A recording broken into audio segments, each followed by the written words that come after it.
Good evening and welcome to the Pompey Politics Podcast. I'm Ian Tiny Morris. And I'm Simon Sansbury.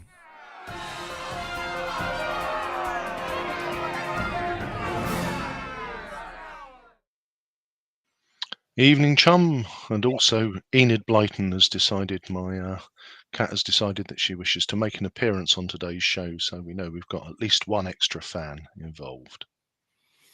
Excellent. Well, cats are always good at judging people, so, or, you know.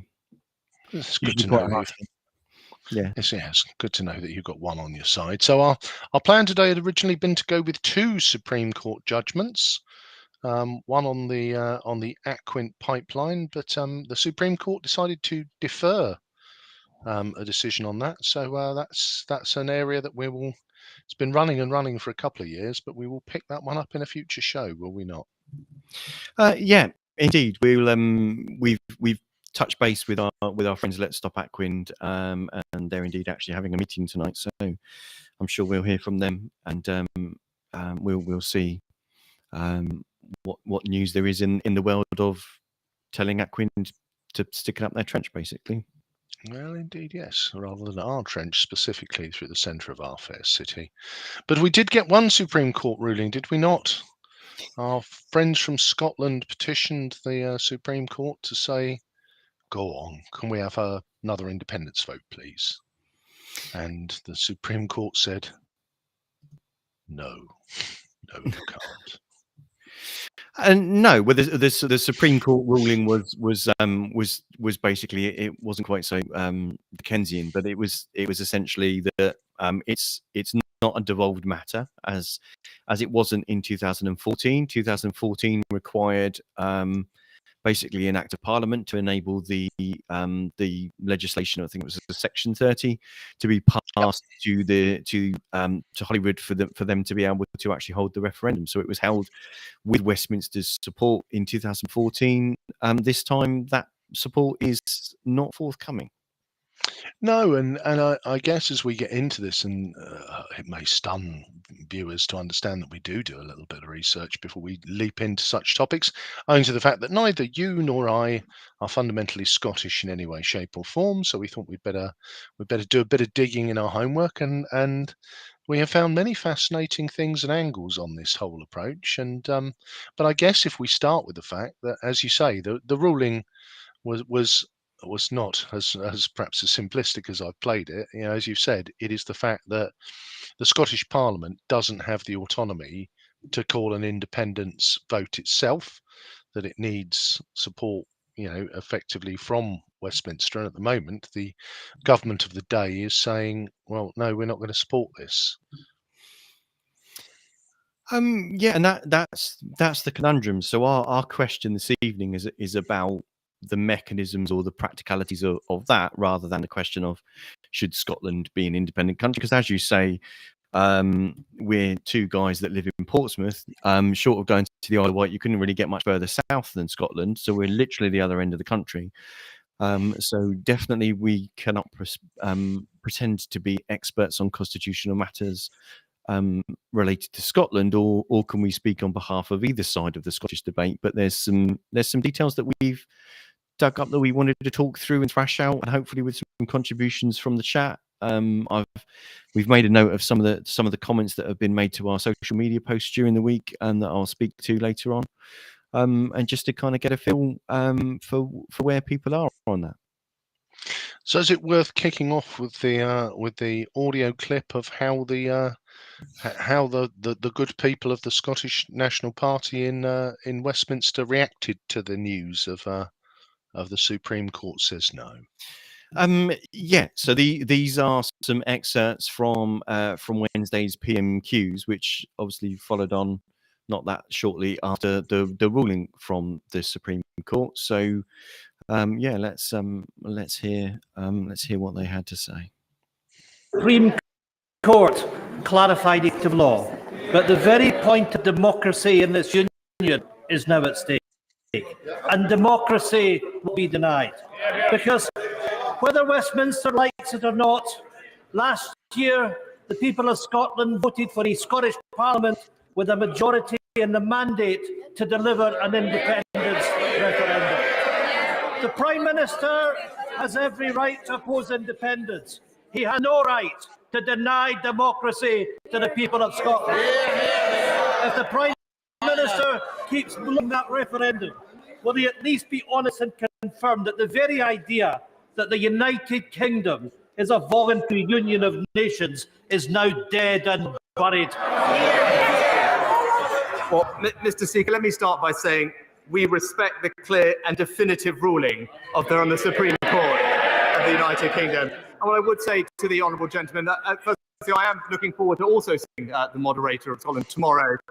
And I think that the people of Scotland want us to be working on fixing the major challenges that we collectively face, whether that's the economy, supporting the NHS, or indeed supporting Ukraine. Now is the time for politicians to work together, and that's what this government will do.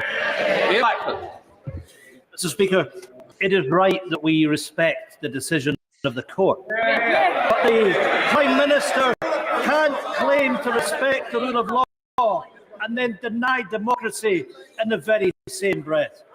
If democracy is to matter, if elections matter, mandates matter. Since 2014, the Scottish National Party has won 8 elections in a row. Last year, we won a landslide. The Scottish Parliament now has its majority for an independence referendum in the history of devolution. The Prime Minister doesn't even have a personal mandate to sit in 10 Downing Street. What right does a man with no mandate have to deny Scottish democracy? But Mr. Speaker, when it comes to Scottish democracy, I'm pleased that the Scottish Government has one of the most powerful devolved assemblies anywhere in the world. And I'm pleased, and I was pleased very shortly after becoming Prime Minister to be the first Prime Minister in over a decade to attend the Council, to sit down with the First Minister, to explore ways in which we can work together with the Scottish Government to deliver for the people of Scotland. Whether that's delivering our growth deals, delivering free ports, or ensuring that the £1.5 billion of extra Barnet money can go towards supporting public services, that's what we're committed to doing in Scotland. In praising their efforts. Alan Dorrance. Thank you, Mr. Speaker. Good afternoon. Mr. Speaker, since 2014, the SNP have won 8 elections, and we now have more councillors, members of the Scottish Parliament, and more MPs in this place than any other Scottish political party. Every one of those elected members were elected on a manifesto and clear mandate for Scottish independence. Mr. Speaker, what democratic right does this government have to deny Scottish democracy, refuse an independence referendum, and to keep us shackled and imprisoned in this invalid and unequal union against the will of the Scottish people?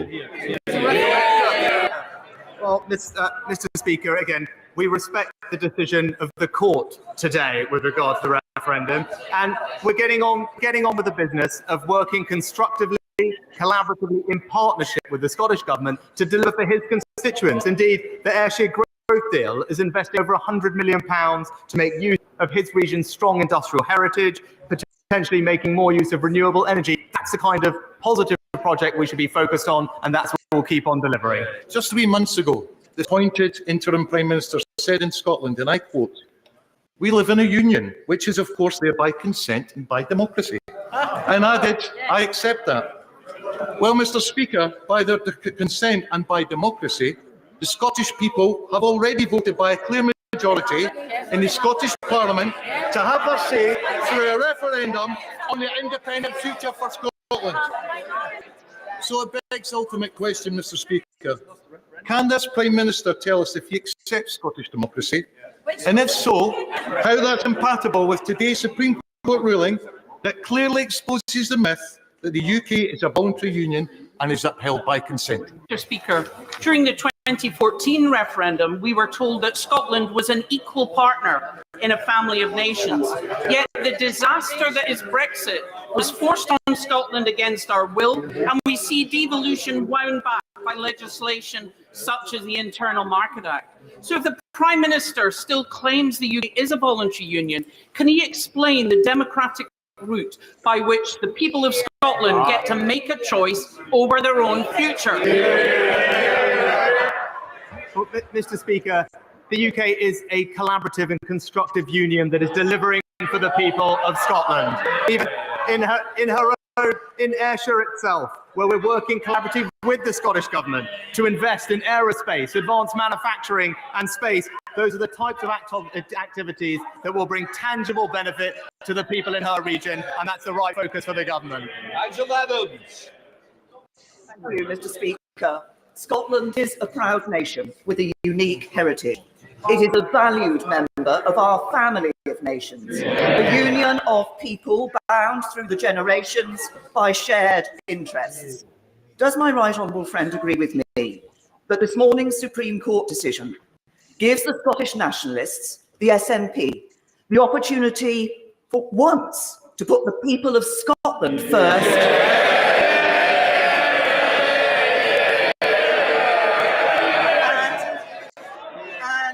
And end its obsession with breaking us apart.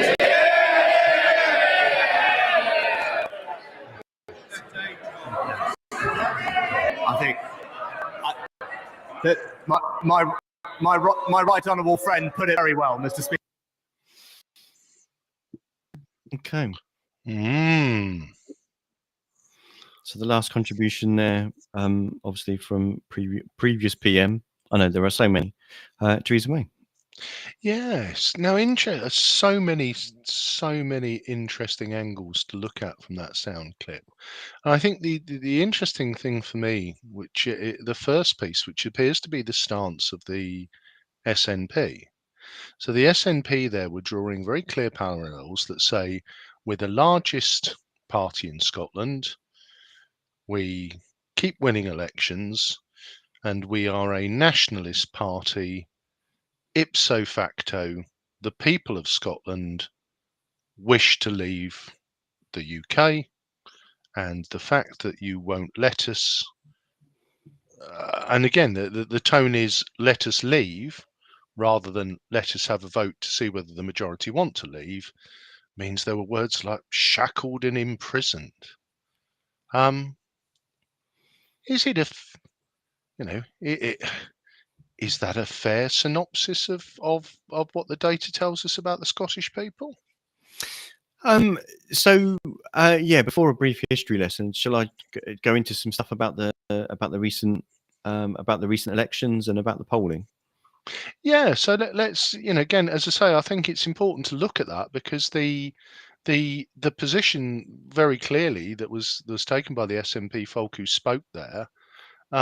And again, I'll be honest with you, it's not a topic that I have watched that closely, but I started before we started researching this show, I believed that there was a sizable majority of the Scottish people that wanted independence.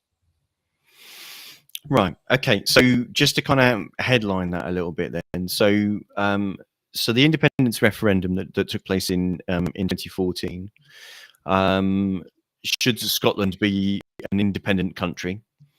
Yep. And the result of that referendum was 55.3. Oh, hang on. No, I've put that the wrong way around. That's actually meant to be done the graphic the wrong way around. Have you made Scotland independent by accident? I have. I've done it. Like we've done it. We've solved the problem. Bloody hell! With all the power that we've got, Simon, this could be seismic. It could be. We're changing the future of the future of Scotland. So the history, in fact. Yeah, we're just rewriting history left, right, and centre. So ignore the labels on my pie chart there. But Scotland voted no 55.3% in 2014, and yes was 44.7%.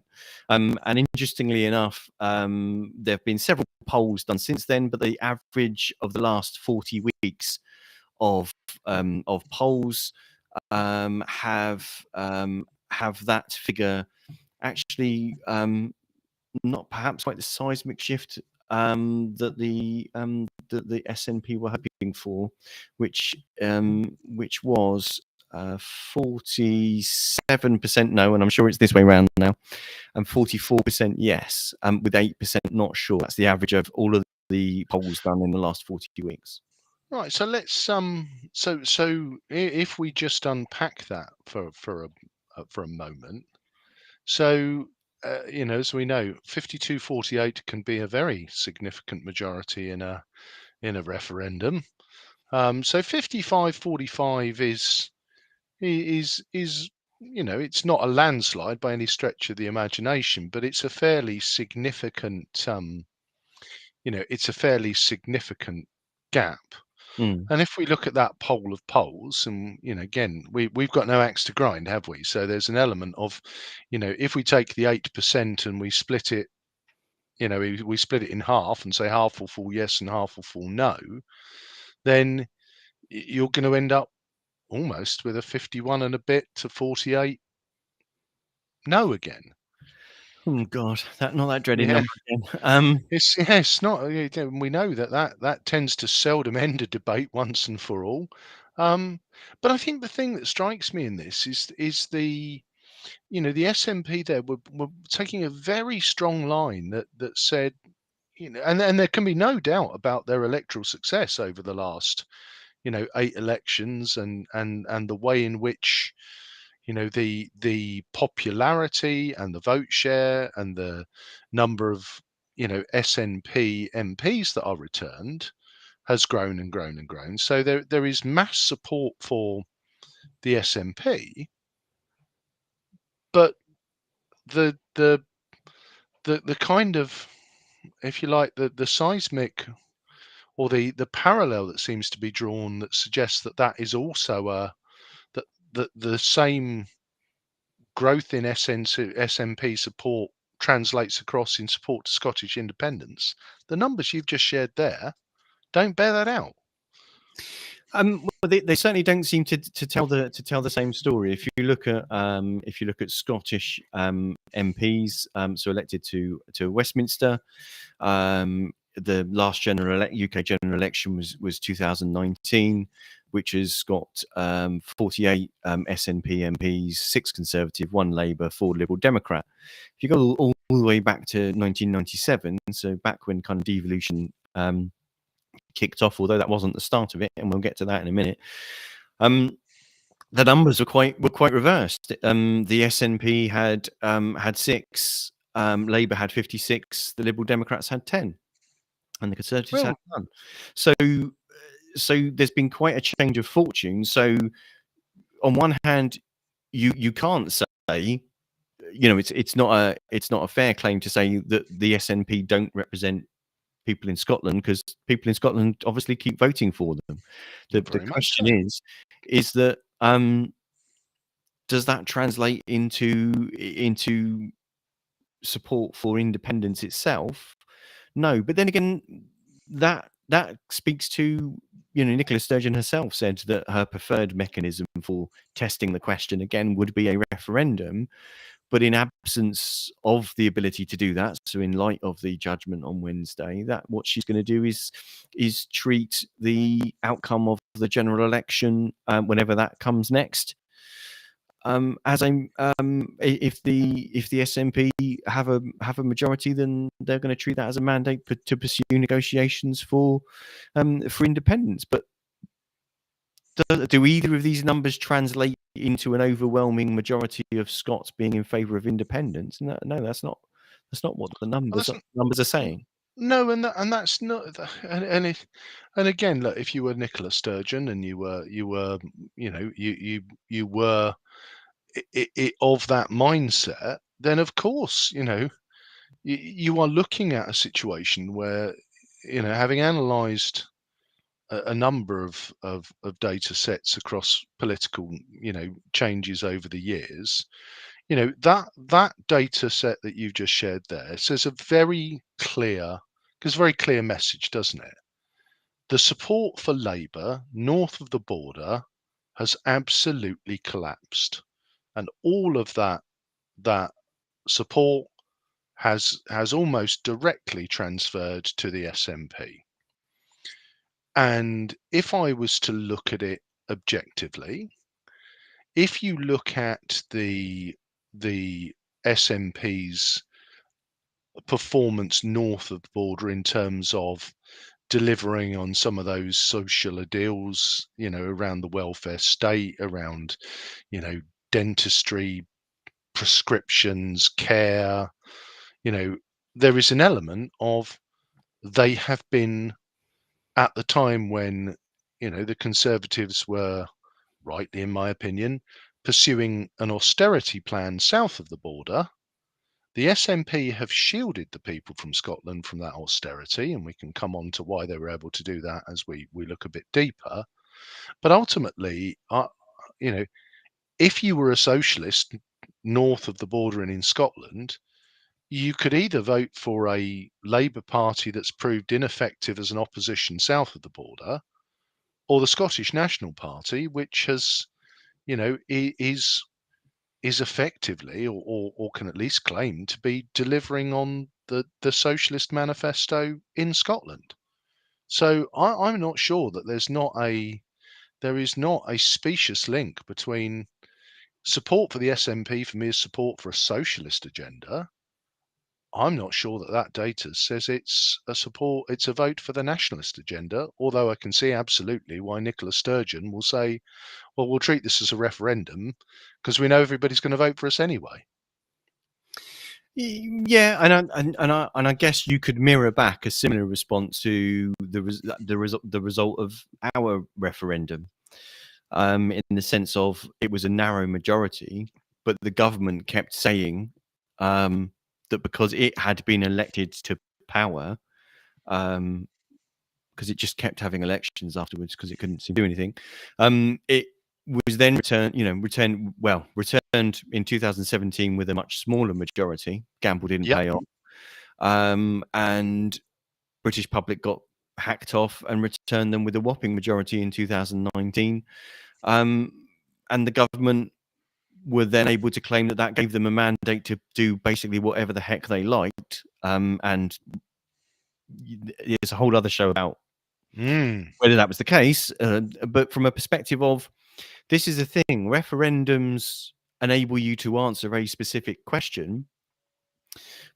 So they have that going for them. But the limit to them, as we found with Brexit, is that it's very easy to vote for the idea of something, but whether what's actually negotiated is worth it in the end is a different question. And if we've learned anything from the last 6 years, that maybe that's kind of something to for the people of Scotland to consider. But from a perspective of, yes, referendums give you a yes or no answer to a simplistic question, but very, very few things in life and indeed in politics are that simplistic. But at the same time, you using a general election vote as a mandate to do that,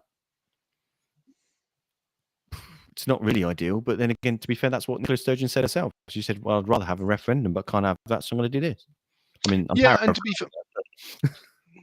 to be fair, I mean, I guess there's an element of, you could argue that she's taking that she is taking a slight risk there, because at the moment, when you look at those numbers, what were they, SNP 56 and the rest, the rest can probably hire a large minibus to come down together.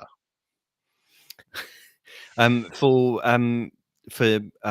seats, so the SNP 2019 were 48, and so the rest, the Conservative 6, Labour 1, Liberal Democrats 4.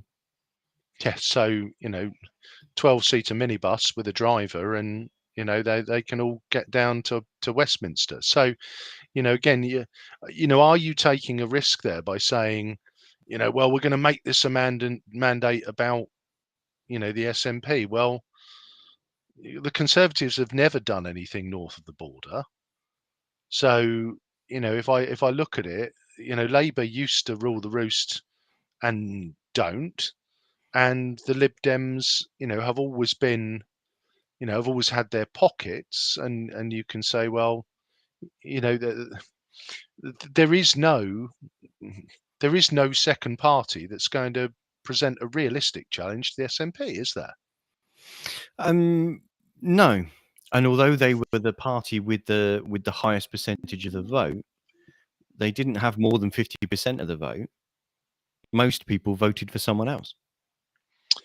Well, and this comes back. Much as I hate to touch on it, because you'll produce a flag of some sort from behind you, but I'm going to say first past the post. Again, it's a system that has, if I get my sums roughly right, 50% of the vote has given the SNP 80% of the seats.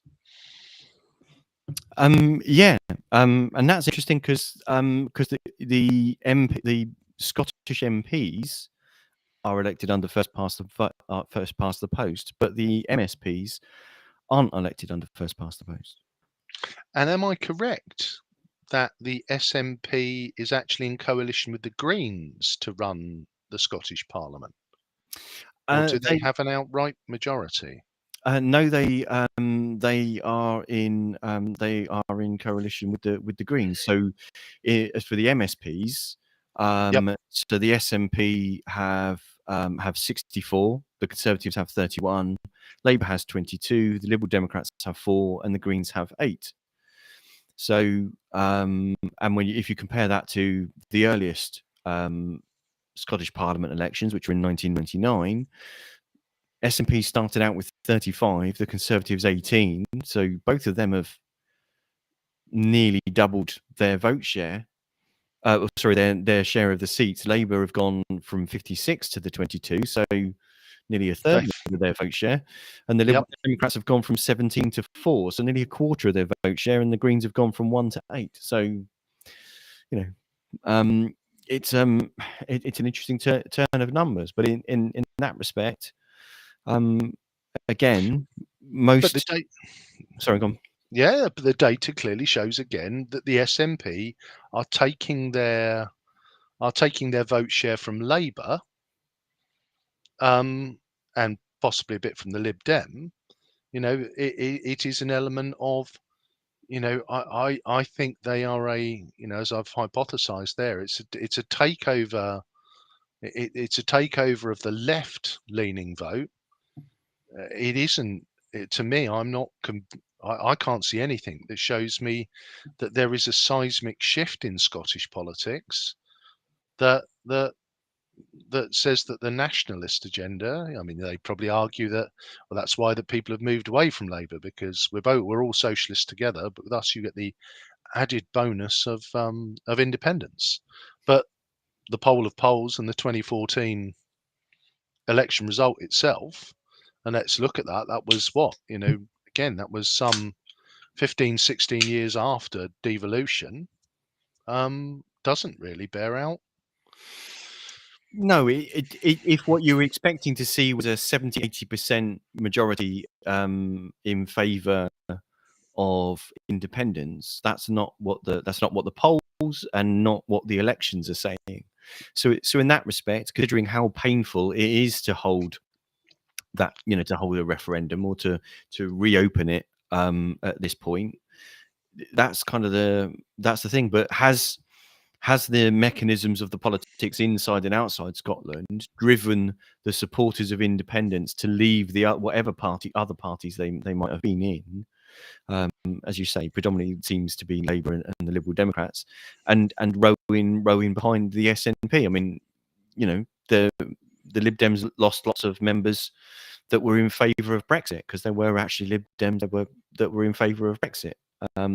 So some of them would have fallen silent during that time when they were very vocal about that. And it's a similar sort of argument, obviously just in reverse. Yes, and they touched on leaving the EU and suggested that Scotland was dragged out against its will. Yeah, about 60% of the vote in Scotland, about 60% of the vote was in favour of remaining in the EU, and the rest not. So, but because the number of voters in England is greater than the number of voters in Scotland. I mean, it was Scotland and Wales voted in favour of leaving. England and Wales voted in favour of leaving, and Scotland, Northern Ireland, and also Gibraltar voted heavily in favour of remaining for quite clear and understandable reasons. So yeah, part of the SNP's narrative is also that what they want is independence from the UK, but to join the EU as a partner on their own basis. So rather than be it coming in under the UK banner, they'd and that would give them a seat at the table that they wouldn't have had as a member of the UK within the EU. So it would, in many ways, that would actually give them more representation. Smaller countries get a larger number of MEPs per capita than the larger countries. Sorry, basically per head. Yeah. The larger countries do, just to try and stop the larger countries overwhelming by votes the smaller countries.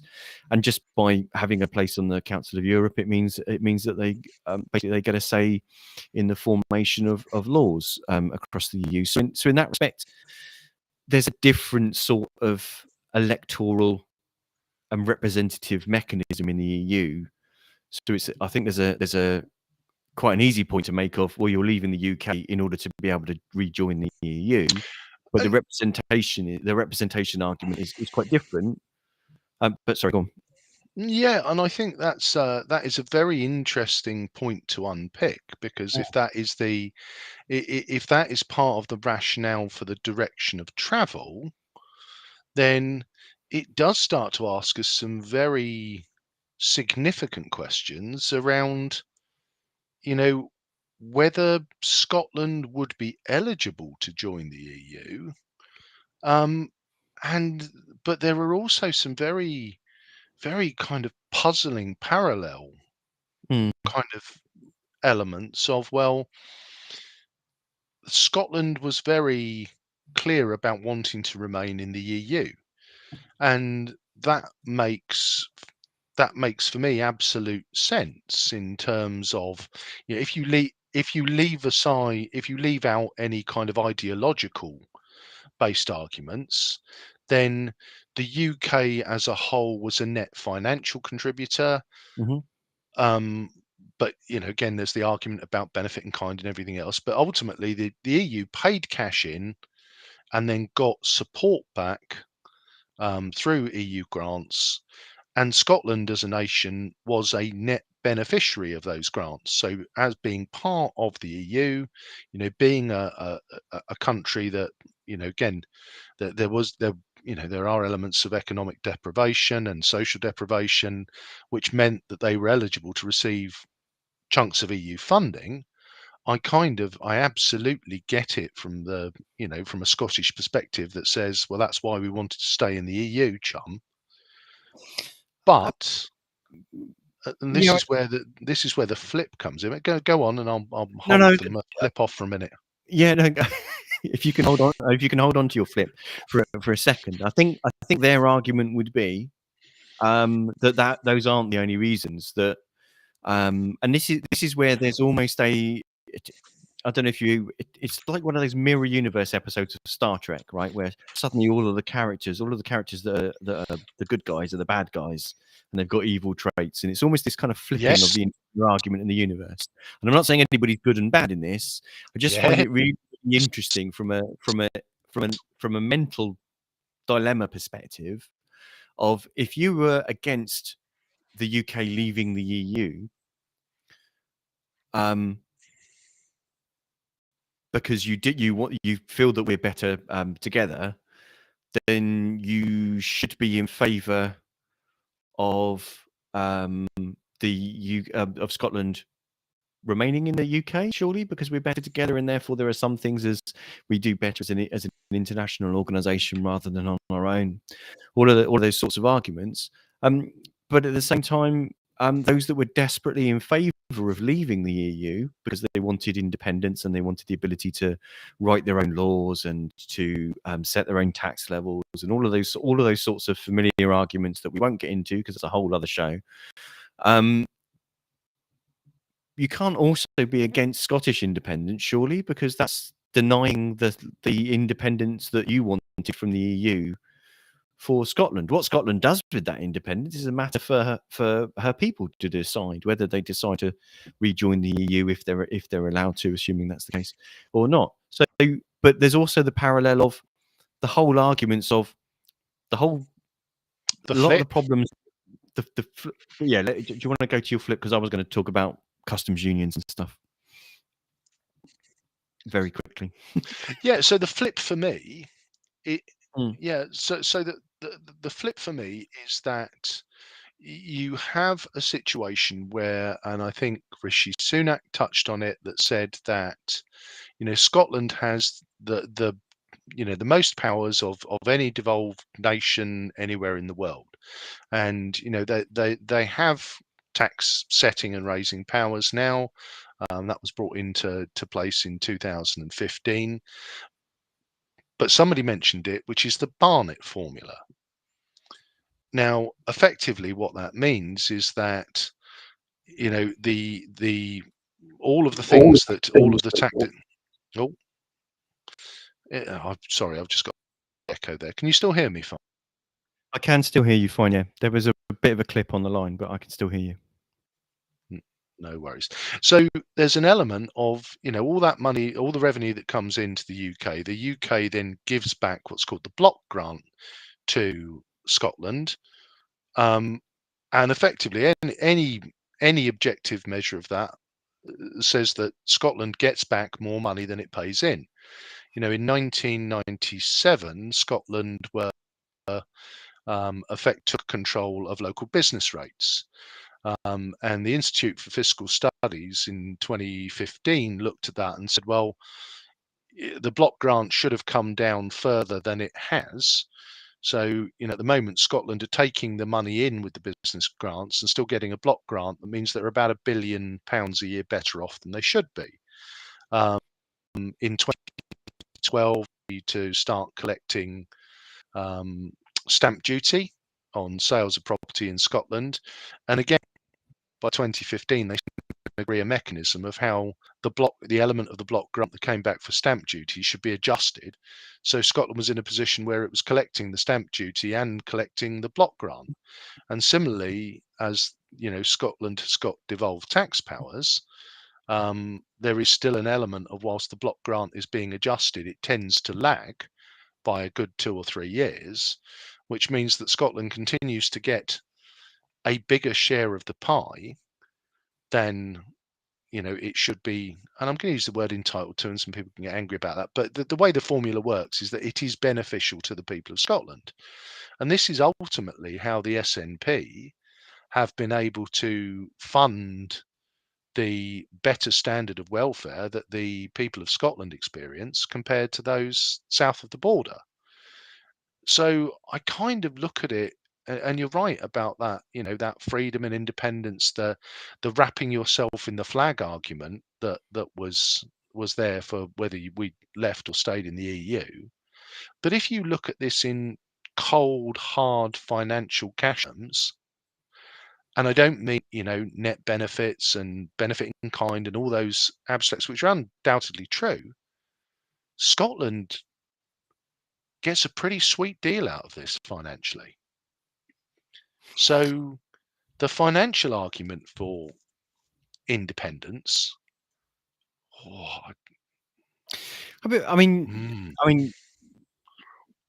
it's not for us to make or break that case for that argument. What we're trying to understand is how do we kind of get to this point, and what are the things to consider. And I think the interesting thing for me is that when you look at some of the really, really contentious points in the negotiation between the UK and the EU as part of its Brexit deal, the so-called oven-ready deal, were about the arguments to do with the EU wanting to protect the single market and the customs union, where there needed to be an open border across the island of Ireland, because otherwise, basically, the Good Friday Agreement would go into meltdown, and all of the problems that would cause.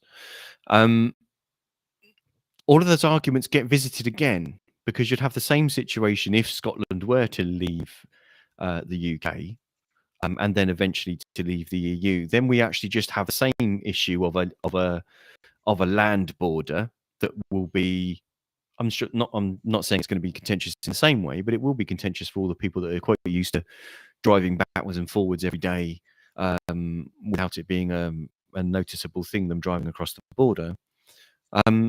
That will become you know, basically the edge of the customs union again. So again, it comes back to there either are these wonderful technical solutions that we were promised in 2017 or 18 that were just around the corner to solve the problem about Northern Ireland, that then they can be put into place between Scotland and England, or they're not. Or is there a direction of travel that means that the need for a border is removed by other mechanisms, which might be politically unpalatable at the moment? Those again are entirely different arguments to kind of go in. I just think that there's an interesting thing of the divorce, if you like, from the EU was about the EU protecting its single market and customs union, but the UK will also want to protect its common trading area, which effectively is a customs union. Yeah, and and a single market. So, yeah, and I think you're absolutely right. I think there are, again, it's the laws of unintended consequence, isn't it? The Northern Ireland question isn't resolved. Still, albeit people wouldn't want it said out loud, there is still a border in the sea. There is an element of that brings complexity with it. I think if if Scotland were to become independent, then obviously there is a complexity that comes with that. And again, when we touch on Northern Ireland, again, as I went down various rabbit holes in the research list, again, and I know English people get accused of not learning their history. I didn't realise that Northern Ireland was only separated into North and South in 1921, so it's only 100 years ago. But if you actually look at the recent polls in Northern Ireland, it's 40% are in favour of Ireland, 40% are in favour of remaining in the UK, and 20% are undecided. Now, if we compare that to your Scottish poll of polls, which still has a majority for we'd like to stay, well, admittedly, I think as this a narrow majority to stay, but there is this element of, again, it's in, and again, similar kind of argument that if you look, Sinn Féin has gone, from being a very, it's a very similar trajectory to the SNP, in that they are now the largest party in Northern Ireland. They're the second largest party in Southern Ireland. Again, very left of centre kind of socialist agenda. No Irish politics and English politics, but there's an element of, if we say Scotland having another referendum, and I'm going to be playful here and say because the SNP didn't like the result in 2014, then you've only got to start looking at Northern Ireland and saying, well, you could almost argue that they have the same legitimacy, if not on the numbers alone, showing that there is a trajectory there. But I think so. Something, as the saying goes, some things remain the same. Some things change. Some things are similar, and some things are different, right? So yes, there will be the similar yearning from the two different types of nationalists in those respective countries. The difference is that the Good Friday Agreement managed to give Sinn Féin a way of, and other Republicans, of being able to say there's a route by which we can achieve reunification by peaceful means, and it's in the Good Friday Agreement. It's that basically, if there is, I forget what the precise terms are, but it basically says that if there's enough support for it, then a border poll can take place. So there is a mechanism within the Good Friday Agreement. And I guess what the argument that the SNP was saying in Westminster, and that they've been saying obviously ever since Wednesday, was, what is our mechanism? How can we be in this union and not be voluntary? How can there not be any mechanism by which we can see whether actually there is a genuine call for us to leave. And that's where I think, as much as the Supreme Court, I think, were right to say that it wasn't a devolved matter, because last time it wasn't a devolved matter, the power had to be given to the Scottish Parliament to be able to hold the referendum. But the difference is that the UK government at the time agreed. The situation that we've got now creates that impasse that says, no, you can't test that question. Well, And that just I plays think plays into their hands, doesn't it? well, it does, but I guess this is where we get into some philosophical points, don't we? Which is that, 2014 isn't that long ago. It's not a lifetime ago, is it? If I look at the Irish situation, you're in a situation where, we're talking 100 years ago there was separation. The Good Friday Agreement. How many years ago is that? It's I lose track of time, but it's decades, whereas 2014's less than 10 years ago. So there's that element of, well, again, and it's clear that the SNP are a nationalist party, aren't they? They are not going to give up calls for an independent Scotland. No, any more than Nigel Farage would have given up had the result of the Brexit referendum been the other way around. Correct. And he said so. So, Yeah.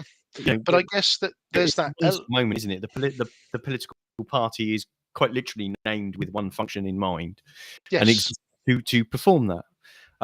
So, yeah. But I think the question for me is, and this is something I if we believe the polls, that's always a big if. And Westminster tomorrow, Rishi had a moment and said, go on then, have your referendum next October. And let's say that let's use the poll of polls that we've got there, because it's the best data we've got. The votes are cast, 8% of people don't vote. And of the votes cast, 52% say we'd like to remain in the Union and 48% say we'd like to leave. That's the 2023 Scottish independence referendum. Well, when let's say there's a general election in 2024, and join with me here for a moment, Simon. Okay. And let's suggest that the Conservatives don't have a miraculous recovery in Scotland, neither do the Lib Dems or the Labour Party. When the SNP returns 60, or let's say 50, they increase their number of members of Parliament, the rest go down to 10, then surely in 2024 they're going to say this is a ringing endorsement for Scottish independence. The 2024 was a referendum by proxy on Scottish independence. The vast majority of people want the SNP, they want Scottish independence, so we're going to have another independence vote. If we follow that logic, then how can we stop Scotland and the SNP? Or is this us shackling them and binding them to the Union to keep having referendum votes until they get the result they want? I think it's a tricky one that you can't answer, because on one hand, yes, you can't keep having the vote until they get the one that they ask, the answer that they like, and then they'll stop having them. But on the other hand, I don't think it's a democratically defensible position to be able to say there is a large amount of support. I don't think it's fair to say that the majority of support is in favour of it, because that's not what voting for a party says. So that's not how our electoral system works, and it shouldn't be used that way, because it's not representative. So you can't also say there is no mechanism by which you can choose or express your desire to basically to open negotiations to leave the UK. I don't think that. So on one hand, I really wouldn't want them to leave. I really wouldn't want to see the you know, to see the UK diminish. But the question has to be a question for the people of Scotland. I don't think it's a sustainable position for the UK government to say no, you can't have that vote. But there needs to be some sort of mechanism in place that demonstrates, so that you're not having that vote every 5 or 10 years. That you need to meet some sort of criteria before, in order for that vote to take place, which is and I forget what the criteria are, but that's what exists in the Good Friday Agreement, which says if certain situations are met, then a poll can basically a poll will take place, a border poll will take place about reunification. So in that sort of respect, we've got to kind of go from going from no, sitting with our arms folded, to okay, if this is really genuinely what you want, then it's Well, destructive for both of us, for us to basically to stop that happening. well, and I guess that's where I struggle a little bit, because this is the piece where I've struggled with it through, as we've looked into this, is because it's not always been a no. It was very much a yes in 2014. And the result came back, no thanks, we'd rather stay. And then we had the referendum in 2016 where we chose to leave the EU. Yes. And the SNP has joined those two things together, and they called it out in their, in some of their parliamentary speeches, that say, we wanted to remain because we wanted to be part of the big group of the UK and the even bigger group of the EU. And now we've been dragged out of the EU. We want to leave your medium-sized group and run off into the arms of the bigger group that is the EU. And I'm paraphrasing a little bit, but just a bit. But they, I mean, they were repeatedly. It was the quote unquote Project Fear of the Indie Ref in 2014, wasn't it?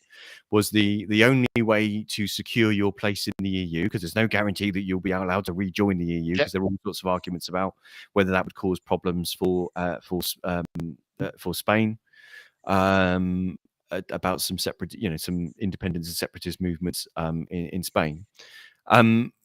And so there was the whole kind of thing about, well, rather than open that chestnut up, the only way for you to guarantee that you're still a member of the EU is to remain in the UK.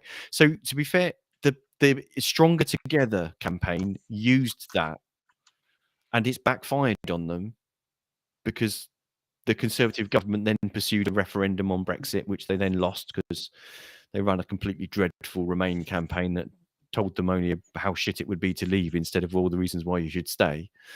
And we're rehearsing the same arguments again.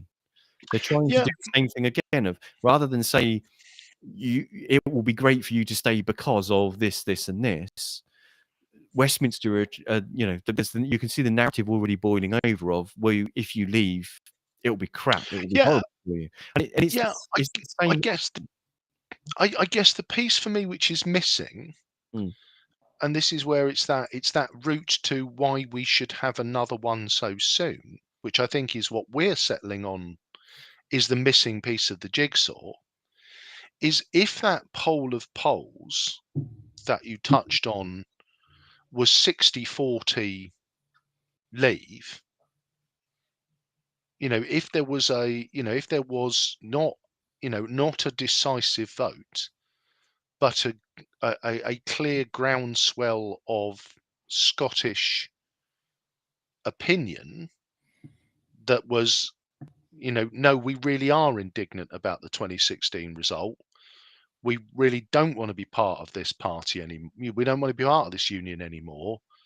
We feel our future is better elsewhere. Then for me, it would add grist to the mill of the SNP's claims. And if I share with you, my thought when we touched on this episode is, I cards on the table, Nicola Sturgeon irritates the hell out of me. And, I listened to her voice and I kind of got to the point of saying, well, do you know what? If you, the good people of Scotland, don't want to be part of this union, and it's clear you don't want to be, then go on, have your vote. And if that's where you think you're, if that's where you think your future lies and you're going to be better off not together, then away you go, and I'll bid you farewell. But the biggest piece for me in doing the research for this is the SNP continually speak as if this is the overwhelming desire of the Scottish people to be independent and a free nation. The time is coming to be a nation again and send them homewards, in the words of Flower of Scotland. But the numbers don't back that up. No, but they're doing no different to what UKIP did or what the Brexit Party did. But both of those were minority. They were one policy parties, weren't they? The Yeah, SNP, if we do them credit, is whilst they have a nationalist agenda, they have, it's, and look, let's, terrifying thought. If Farage and his UKIP chums would have got into government, would have ended up governing, they wouldn't have a clue what to do, because it was that, well, what are you going to do? What's your policy on energy? Let me speak. We're going to leave the EU. Well, no, that's not what we need. What's your position on welfare? We'd be bloody sight better off without those bureaucrats from Brussels. Right. Well, none of that's relevant. Whereas, for me, the SNP have shown that they are a credible, multi-dimensional governing party. Yeah. In Scotland, they're not just a one-trick pony, and No. I think that's why I'm kind of struggling with their kind of their mantra that this is the will of the Scottish people being denied. Numbers aren't saying that to me. So I think you've hit the nail on the head in terms of there's got to be a mechanism that allows them to have another vote. Yes. But it can't just be, for me, it can't just be, well, everybody's voting SNP, so that means they want independence, because nothing in the data shows that to be true. No, and the interesting thing was that a devolution referendum in 1979. So way back in 1979, you and I won't remember it because as politically engaged I was at that sprightly age, I wasn't into it. So, but interestingly enough, that referendum was 51% yes, Scotland should be an independent country, 48.4% no. But because there was a mechanism in there that said that actually, I forget what the precise number was. I think it can only pass if 60% of the electorate, not necessarily the ones that vote on the day, but you have to basically achieve the support of the majority of the electorate, regardless of whether.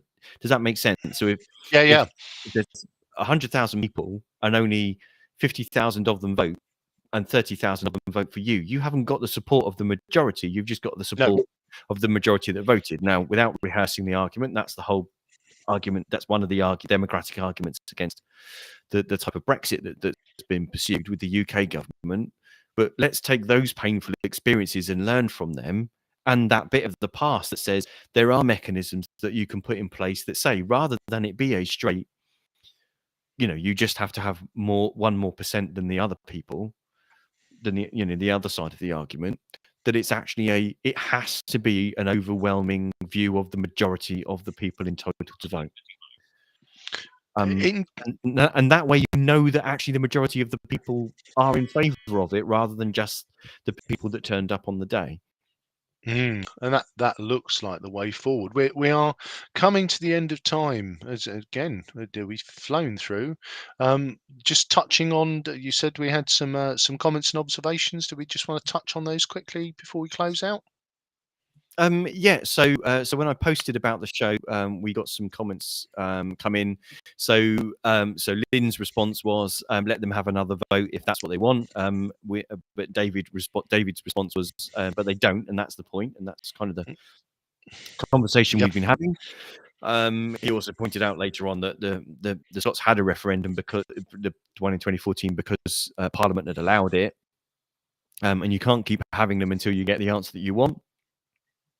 Paddy, previous guest on the show, if a political party's raison d'etre is independence and it keeps getting elected, then there can be no surprise when it keeps banging on the drum and seeking an opportunity to turn electoral success into success at another referendum.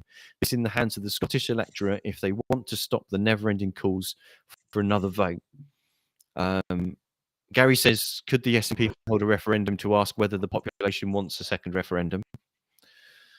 I'm not sure whether that's comical or whether or not, because there's almost a bit of that we've kind of touched on. Yeah. Genius said, shouldn't the rest of the UK have a say? I don't want a divided British Isles, but I wouldn't get a vote, would I? And she goes on to say, it just makes me sad to think of the UK being divided up in this way. Yeah, so it kind of goes on from that on. Rick said the trouble is with the SNP is that they have as much a mandate in Scotland to air their voice as any Conservative and Unionist in the UK. They are the third largest political party in the UK. Look what Nigel Farage did with independence from the EU just by banging his drum constantly for eons of years, and even creating a minority party to use as a tool. He got his referendum in the end. And another one from Paddy, I think she will use the next GE as a virtual referendum, which she then announced that she would. If the Scots understands what this will mean, they either drop the SNP or they give them a mandate to basically go ahead and pursue that. And Aid, last comment is, it does prove a point about independence, though Scotland can be denied a vote by Westminster. The decision has played into their hands. Yeah, and there is very much an argument for that there is, again, the playing that sort of victim mentality and phrases like being shackled and held against our will, will play very well. And again, the parallels between the language used by the UKIP at the time and by the SNP now, strange that we should draw parallels between the two. But there you have it. So we haven't come down on one side of the fence or another, which is unusual for us. But I know. But the conclusion is divorce isn't easy. Never easy. Never easy. So you've been listening to the Pompey Politics Podcast. I've been Ian Tiny Morris. And I've been Simon Sainsbury. Join us next week at 6:27 when we'll have another show for you. Please do like, follow, subscribe on YouTube, Facebook. Just to keep up to date with our next show. But thanks very much for watching.